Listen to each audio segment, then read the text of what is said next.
Hi friends, welcome to எஸ்மா சமையல். இன்றைக்கி நம்ம வீடியோவில் என்ன பார்க்க போகிறோம்னா, தீபாவளிக்கான ஒரு ஸ்பெஷல் ஸ்வீட் ரெசிபி தாங்க பார்க்க போகிறோம். வேறு எதுவும் இல்லை, ரோஸ் போரா. அதை எப்படி செய்யலாம், அதுக்கு என்னென்ன மெத்தட் எப்படிங்கிறத நம்ம பார்க்கலாம் வாங்க. அதுக்கு முன்னாடி இது வரைக்கும் நீங்கள் நம்ம சேனலை சப்ஸ்கிரைப் பண்ணலைன்னா சப்ஸ்கிரைப் பண்ணி பக்கத்தில் இருக்க பெல் ஐக்கானை கிளிக் பண்ணி ஆள் கொடுத்துருங்க. அப்போ தான் நாங்கள் போடுற வீடியோஸ் எல்லாமே உங்களுக்கு உடனுக்குடனே நோட்டிஃபிகேஷனாக வரும். வாங்க வீடியோக்குள்ளே போகலாம். ஃபஸ்ட்டு கடாயை நல்லா ஹீட் பண்ணி அதில் ஒரு டேபிள் ஸ்பூன் அளவுக்கு நெய் விட்டுக்கலாம். இப்போது நெய் நல்லா காஞ்சி வந்துடுச்சு. இதில் நான் 200 கிராம் அளவுக்கு, அதாவது ஒரு டம்ளர் அளவுக்கு ரவை சேர்த்துக்கிறேன். இதை நல்லா நெய்யோடு மிக்ஸ் பண்ணி விடுங்க. சின்ன சின்ன கட்டிகள் எதுவுமே இல்லாமல் நல்லா கிளறி கொடுங்க. ரவை நல்லா நெய்யில் வறுபட்டு நல்ல ஒரு வாசனை வர ஆரம்பிக்கும். அது வரைக்கும் கட்டிகள் எதுவும் இல்லாத கைவிடாத நல்லா கிண்டி விடுங்க. ரவை நல்லா பிரண்டு தனித்தனியாக உதிரி உதிரியாக வர ஆரம்பிக்கும். வாசமும் சூப்பராக வரும். இந்தளவுக்கு ரவை நல்லா நமக்கு வறுபட்டு வந்ததுக்கப்புறமா நான் 1 டம்ளர் ரவைக்கு 1.5 டம்ளர் பால் ஊற்றுறேன். பால் வந்து நான் காய்ச்சின பால் தான் ஊற்றிருக்கேன்.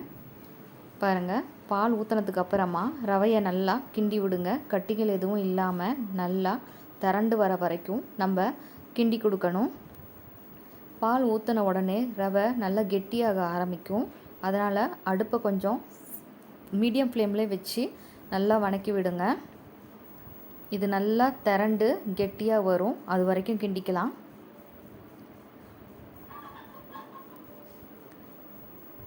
பாருங்கள், இந்த அளவுக்கு நல்லா கெட்டியாகி வந்துடுச்சு. இப்போ இதை ஆஃப் பண்ணி ஆற வச்சுக்கலாம். இது ஒரு பக்கம் இருக்கட்டும். இப்போது இன்னொரு வடை சட்டி எடுத்து வச்சுருக்கேன். இதில் 2 டம்ளர் அளவுக்கு சர்க்கரை சேர்த்துக்கிறேன். அதாவது 1 டம்ளர் ரவைக்கு 2 டம்ளர் சர்க்கரை அப்படிங்கிற அளவில் எடுத்துருக்கேன். இப்போ இது கூட 1 டம்ளர் தண்ணி ஊற்றி நல்லா சர்க்கரை கரைஞ்சதுக்கப்புறமா 2 ஏலக்காய், கொஞ்சமாக கேசரி பவுடர் சேர்த்துக்கலாம். இதை இப்போது நல்லா கிண்டி விட்டுக்கலாம். சர்க்கரை நல்லா கரைய ஆரம்பிக்கும். சர்க்கரை கரைஞ்சி ஒரு நூல் பதம்னு சொல்லுவாங்க இல்லைங்களா, அந்த அளவுக்கு வரணும். அது வரைக்கும் நம்ம கிண்டி விடலாம். பாவு நல்லா காஞ்சி ஏலக்காய் வாசத்தோட சூப்பரான வாசத்தில் இருக்கும். இது இப்போது நல்லா ஒரு கம்பி பதம் வர அளவுக்கு கரைச்சி எடுத்துக்கலாம்.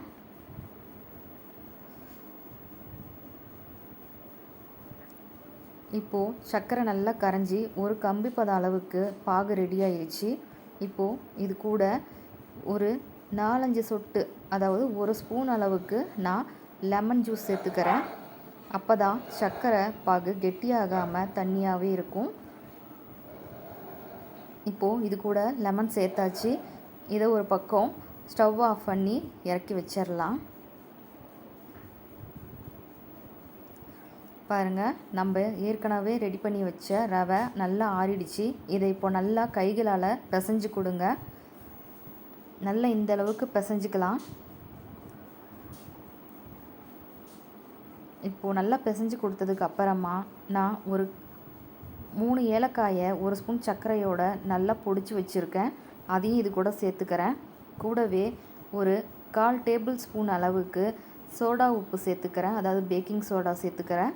இதையும் இப்போது நல்லா பிசைஞ்சு கொடுத்துக்கலாம். இதை கொஞ்ச நேரம் நல்லா பிசைஞ்சு விடுங்க. அப்போ தான் பேக்கிங் சோடாவும் ஏலக்காயும் நல்லா மிக்ஸ் ஆகியிருக்கும். இந்த அளவுக்கு நல்லா கெட்டியாக பிசைஞ்சு வச்சதுக்கு அப்புறமா இது கூட நான் 2 டேபிள் ஸ்பூன் அளவுக்கு பால் பவுடர் எடுத்து வச்சுருக்கேன். அதையும் இதில் சேர்த்துக்கலாம். இப்போ இது எல்லாத்தையுமா ஒன்று சேர்த்து நல்லா கெட்டியாக பிசைஞ்சு எடுத்துக்கலாம். பாருங்கள், கைவிடாமல் நல்லா பிசைஞ்சு விடுங்க. அப்போ தான் பால் பவுடர் ரவையோட நல்லா மிக்ஸ் ஆகி வரும். இந்தளவுக்கு நல்லா கெட்டியாக பிசைஞ்சு எடுத்துக்கலாம். இதை இப்போது நம்ம என்ன ஷேப்பில் வேணுமோ அந்த ஷேப்பில் உருட்டிக்கலாம். பாருங்கள், ரோஸ் போரா எப்பயும் சிலிண்டர் ஷேப்பில் தான் செய்வாங்க. நானும் இப்போது அதே ஷேப்பில் தான் செய்ய போகிறேன். நல்லா இந்த மாதிரி உருண்டையாக எடுத்து நல்லா சிலிண்டர் ஷேப்பில் செஞ்சு எடுத்து வச்சுக்கலாம்.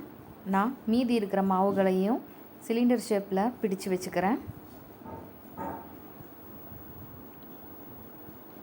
பாருங்கள், எல்லாத்தையும் பிடிச்சு வச்சாச்சு. இப்போது கடாயில் நான் பொரிக்கிறதுக்காக கொஞ்சமாக எண்ணெய் சேர்த்துக்கிறேன். இப்போது எண்ணெய் நல்லா காஞ்சி வந்துடுச்சு. இது கூட நம்ம ரெடி பண்ண பால்ஸை இதில் சேர்த்துக்கலாம். பாருங்கள், ஒன்று ஒன்றா சேர்த்துக்கோங்க. ஒட்டுக்கா எல்லாத்தையும் சேர்த்திங்கன்னா ஒன்றோட ஒன்றா ஒட்டுறதுக்கு வாய்ப்பு இருக்குது. இது ரொம்ப சிம்மில் வச்சு பொரிக்கணுங்கிற அவசியம் இல்லை. ஓரளவுக்கு மீடியம் ஃப்ளேமில், அதாவது ஹையில் இல்லாமல் பார்த்துக்கிட்டா போதும். ஏன்னா ஹையில் வச்சு நம்ம போட்டோம்னா சட்டுன்னு தீஞ்சிரும். அந்தளவுக்கு இல்லாமல் பார்த்துக்கிட்டோம்னா போதும். மீடியம் ஃப்ளேமில் வச்சு பொரித்து எடுத்துக்கோங்க. பாருங்கள், இந்த அளவுக்கு நல்லா கலர் மாற ஆரம்பிச்சிருச்சு. இது இன்னும் கொஞ்சம் ப்ரௌன் கலருக்கு வரட்டும். அது வரைக்கும் நம்ம பொரிச்சுக்கலாம்.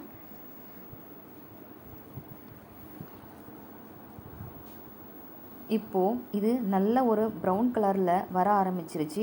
இந்த கலருக்கு வந்த உடனே நம்ம எடுத்துக்கலாம். பாருங்கள், எண்ணெயை நல்லா வடிச்சிட்டு நம்ம ஏற்கனவே காய்ச்சி வச்ச ஜீராவில் இதை சேர்த்துக்கலாம்.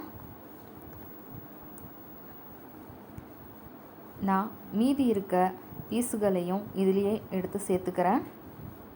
இது இப்போது நல்லா கொஞ்சம் நேரம் ஊறி வரட்டும். பாருங்கள், குலாப் ஜாமுன் மாதிரி நல்லா சாஃப்டாக ஊறி வந்துடுச்சு.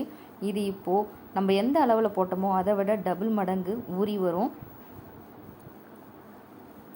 சூப்பரான ரோஸ் போரா சுவையாக ரெடி ஆயிடுச்சு. நீங்களும் ஒரு முறை உங்கள் வீட்டில் ட்ரை பண்ணி பாருங்கள். இந்த வீடியோ உங்களுக்கு பிடிச்சிருந்தா லைக், ஷேர், சப்ஸ்கிரைப் பண்ணுங்கள். தேங்க்ஸ் ஃபார் வாட்சிங்.